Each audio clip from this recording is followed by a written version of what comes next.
Halo semua, selamat pagi Bapak Ibu Adik sekalian. Apa kabar? Hari ini kita akan bahas mengenai hemoroid atau ambeien ya. Akhir-akhir ini kasusnya cukup sering, mungkin karena pandemi dan banyak orang yang work from home, banyak duduk dan sebagainya, sehingga kasusnya agak meningkat.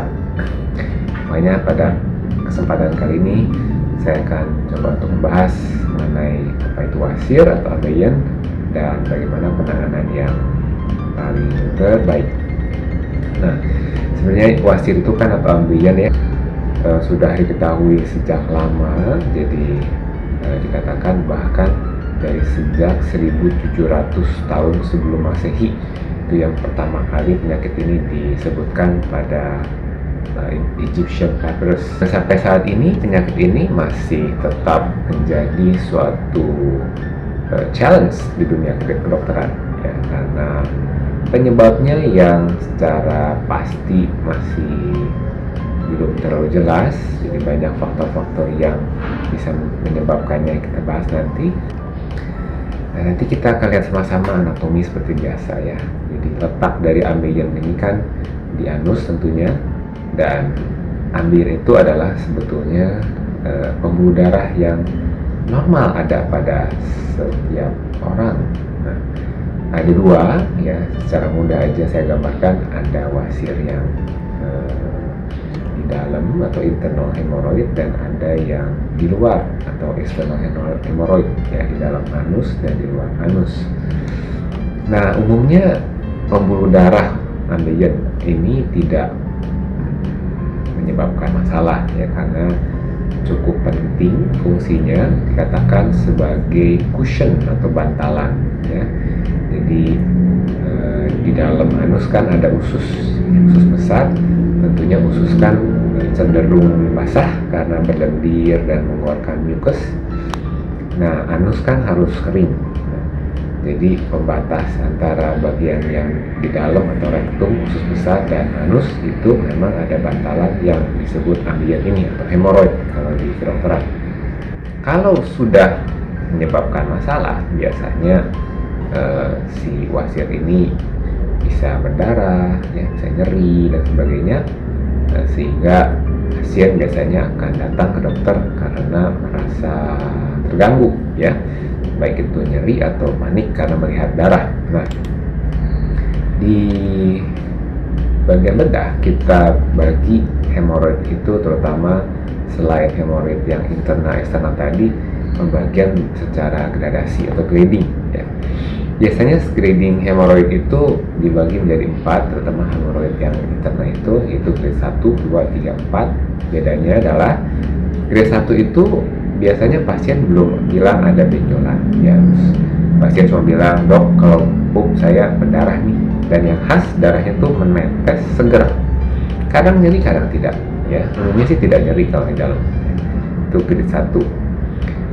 Makin berat penyakitnya, progresnya menjadi grade 2. Jadi pasien itu biasanya akan bilang, saat pup saya meraba benjolan, tapi bisa masuk sendiri. Jadi tanpa didorong, tanpa apa, hilang aja sendiri ya. Tetap masih ada berdarah dan kadang nyeri. Kalau derajat 3 ya, sudah mulai lebih berat, itu biasanya keluar benjolan di anus dan harus dibantu dengan jari misalnya untuk masuk. Masih bisa masuk ya umumnya. Dan yang paling berat tentunya derajat 4, di mana si benjolan di anus itu tidak dapat dimasukkan lagi, dan umumnya memang pasien merasa sangat nyeri, duduk juga susah dan sebagainya. Nah, batasan antara grade 1, 2, 3, 4 inilah yang nantinya akan membedakan pilihan treatment ya, dimana biasanya kita sudah mulai anjurkan untuk treatment operasi atau pembedahan pada derajat 3 dan 4 ya, karena memang secara anatomi harusnya kan pembuluh darah itu ada penyokongnya atau ada ya penggantung atau pengikatnya, sehingga dia tidak sampai prolaps atau jebol keluar. Nah, kalau sudah derajat 3 dan 4 umumnya si jaringan-jaringan ikat atau otot-otot yang penyokong itu sudah lemah, sehingga memang secara medis, terapinya yang terbaik harus ada repair atau memperbaiki supaya tidak jebol lagi keluar. Yang terpenting sebenarnya untuk pasien adalah mengetahui apa sih penyebab. Nah, sebenarnya yang tepat istilahnya tuh memang bukan penyebab ya, karena yang pasti penyebabnya apa tidak merupakan satu faktor saja. Wasir ini etiologi atau penyebabnya itu multifaktorial, ya, artinya banyak hal-hal yang ditemukan mirip pada pasien-pasien dengan wasir. Nah, wasir tabel ini kan dikatakan penyakit orang kota ya, jadi memang hubungannya dekat dengan gaya hidup di perkotaan atau sedentary lifestyle, dimana banyak kan tahu orang kota itu seringnya agak kurang gerak ya, terus seringnya banyak duduk, pola makannya ya kurang sayur, kurang serat biasanya, terlalu banyak yang makanan-makanan yang ya notabene kurang sehat lah ya. Makanya saya sebutkan di sini ya, yang terutama itu kebanyakan wasir itu penyebab utamanya itu yang sering pasien katakan adalah pup saya nggak lancar ya, sering sulit kalau BAB, keras sehingga harus banyak ngeden. Nah, itu yang paling utama penyebab atau faktor utama wasir, sehingga pasien itu jadi lama duduk di toilet terutama karena kan susah ya. Nah, ini makin lama duduk di toilet makin ngeden dan sebagainya juga menjadi faktor penyebab ya, terlalu lama duduk ya. Kemudian juga spicy food. Nah, sayangnya spicy food itu di kita kan di Indonesia, negara Asia kan memang makanan kita kan berempah, berbumbu ya, spicy. Nah, tentunya diharapkan nantinya juga pasien-pasien yang memang sudah punya wasir itu mengurangi spicy food ya, mengurangi pedas dan sebagainya. Ya, kalau untuk wanita pregnancy ya, kehamilan terutama kalau banyak anaknya, tentunya kan saat melahirkan kan harus meden. Nah, itu juga menjadi faktor penyebab wasir. Cukup banyak pasien-pasien yang juga sedang hamil tuh ya, wasirnya membesar. Stres, ini pun menjadi faktor yang harus disadari bahwa pasiennya kurang tenang ya, stressful, kemudian juga tidak kurang happy lah gitu ya. Itu juga dapat menyebabkan hemoroid. Rokok ya, ini juga hal yang penting. Banyak kan pasien bilang saya nggak ngerokok atau kadang-kadang tapi lingkungan sekitarnya merokok, ini juga bisa menyebabkan, karena ini kan yang terkena itu pembuluh darah. Nah, rokok itu kan sangat dekat menyebabkan kerusakan pembuluh darah, bukan hanya di anus ya, di wasir, tapi di seluruh tubuh. Dan yang terutama tadi ya, gaya hidup perkotaan ya, tetap aja 300 meter mau ke pasar misalnya harus naik kendaraan umum ya, padahal kan bisa jalan kaki. Nah, itu sering orang itu malas olahraga, penyebab-penyebab lain ya, dari wasir, tapi agak sulit dicegah karena hubungannya dengan penyakit ya, misalnya portal hypertension ya, atau misalnya ada malignancy ya, atau penyakit di liver atau turunan. Hal-hal gini kan agak sulit untuk dicegah, tapi untungnya hal-hal yang faktor-faktor yang menyebabkan wasir kebanyakan masih bisa dicegah.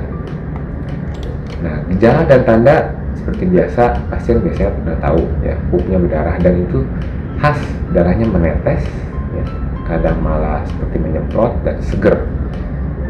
Dibedakan dengan penyakit lain, kalau tumor di anus dan sebagainya itu bisa aja pasien bilang itu wasir, tapi ternyata kita periksa itu ternyata bukan ya. Jadi hati-hati, banyak sekali juga penyakit lain yang mimicking atau mirip dengan wasir ya, belum tentu. Jadi sebaiknya diperiksa dulu oleh dokter, terutama dokter bedah ya, dipastikan dengan pemeriksaan penunjang. Misalnya yang paling gampang adalah anoskopi ya. Kita lihat langsung, karena letak dari plexus hemoroid itu kan betul-betul di 3-4 cm dari lubang anus dalam itu. Kenapa harus diteropong? Karena pembuluh darah, namanya juga wasir, pembuluh darah itu agak sulit untuk diraba ya, jadi harus dilihat di dalamnya itu ya. Kalau tumor teraba, jadi memang dokter kadang-kadang periksa namanya digital rectal examination, memeriksa lubang anusnya untuk meraba ada kemungkinan ada tumor atau tidak. Tapi untuk melihat atau menentukan wasir itu harus diteropong, dilihat. Treatment pada wasir umumnya kita secara mudah kita bagi dua, memang yang non surgical dan surgical. Kita mulai pemilihan yang pembedahan biasanya pada derajat 3 dan 4 seperti saya sebutkan tadi ya.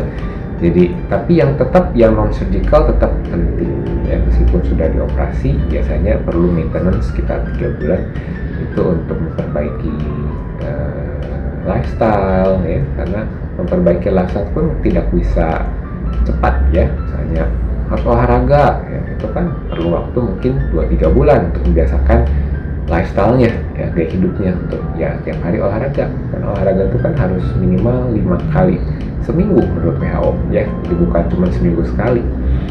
Kemudian diet yang sehat, yang banyak serat, sehingga nanti kualitas dan konsistensi dari feses itu bagus, jadi tidak perlu banyak mengeden ya kita itu, supaya pupnya lancar ya. Kemudian toilet retraining, nah ini menarik ya, kenapa saya sebut toilet retraining. Kebanyakan kan kalau kloset atau toilet di perkotaan kan bentuknya seperti kursi ya, tempat duduk, jadi kita tuh duduk 90 derajat. Sedangkan sudah diteliti bahwa posisi WAB itu kalau tidak mau mengedan terlalu kuat, itu justru yang terbaik adalah squatting atau jongkok. Nah, memang tidak dianjurkan sih jongkok di toilet yang duduk, takut jatuh atau patah nanti ya. Jadi sebaiknya kalau klosetnya tidak punya yang di bawah kayak zaman dulu, itu cari kursi bangku kecil sehingga kaki bisa seperti di gambarnya, kakinya bisa agak naik, kemudian posisi badannya ke depan ya, sehingga membentuk sudut sekitar 30 derajat. Nah, kenapa? Karena sudah dibuktikan bahwa saat kita jongkok itulah, maka secara anatomis kan rongga panggul akan lebih terbuka, kemudian usus atau rektum akan lebih lurus sehingga lebih mudah untuk kita buang air besar, nggak harus banyak mengedan. Nah, itu alasannya kenapa jongkok terpilih untuk BAB ya. Obat-obatan seperti stool softener untuk pencahar atau obat-obatan salep itu masih bisa kita berikan kalau perlu, itu yang non surgical ya. Nah, untuk yang treatment yang pembedahan ya saat ini cukup banyak pilihannya memang ya, dan setelah saya sendiri coba semua pilihan jenis terapinya sih ya, ada stapler ya, atau bahkan yang konvensionalnya yang zaman dulu yang dipotong kemudian dijahit langsung. Nah, itu sudah lama tidak banyak dipilih oleh pembedah karena efeknya cukup nyeri buat pasien ya. Ada yang malah katakan pasien itu 1 bulan nggak bisa duduk ya saking sakitnya, sehingga kita sudah tinggalkan teknik konvensional tuh ya, kecuali kalau pasiennya memang memilih itu ya.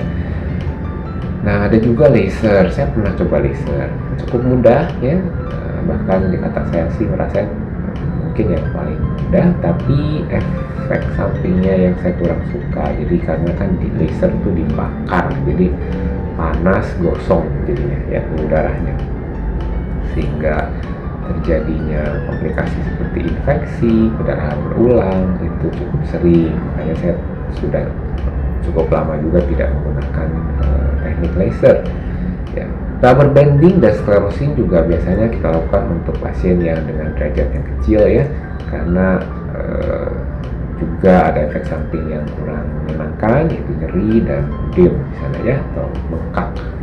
Nah, sehingga memang 2 teknik operasi yang terpilih saat ini sih memang masih, yang pertama adalah stapler ya, menggunakan alat stapler, alat khusus di mana wasirnya itu nanti akan tetap dipotong oleh alatnya dan ada stapling ya, ada cetrekan lah gitu kan, stapler itu yang tertinggal di dalam.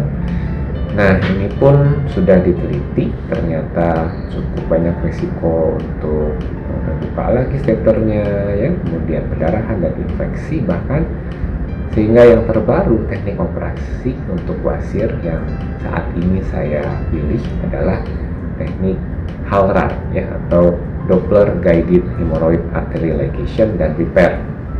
Nah, seperti pada gambar, HALRAR ini memang yang saat ini sih terakhir paling dapat dikatakan paling fisiologis dan paling definitif ya. Kenapa?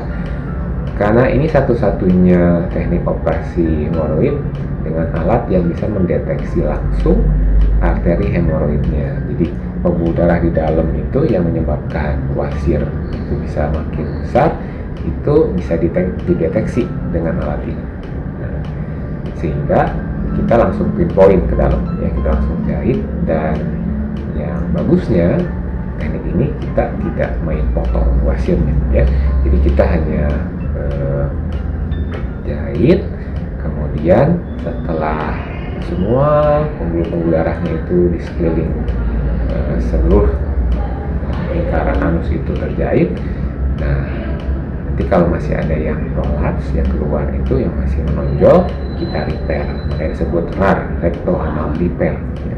Kita perbaiki sehingga menjadi normal lagi. Nah, umumnya pasien sih kebanyakan mengatakan memang lebih nyaman karena tidak terlalu nyeri ya buat pasien setelah operasi, dan dalam waktu 1-2 minggu pasien sudah merasakan sudah sangat nyaman. Nah, ini makanya teknik operasi yang sekarang ini saya pilih memang HALO atau HALRAR ini. Nah, kira-kira demikian pembahasan mengenai hemoroid atau wasir ya, mudah-mudahan membantu Bapak Ibu adik-adik sekalian. Jangan ragu-ragu kalau ada yang mau bertanya atau komentar di kolom komen. Dan terima kasih semuanya, sampai ketemu lagi.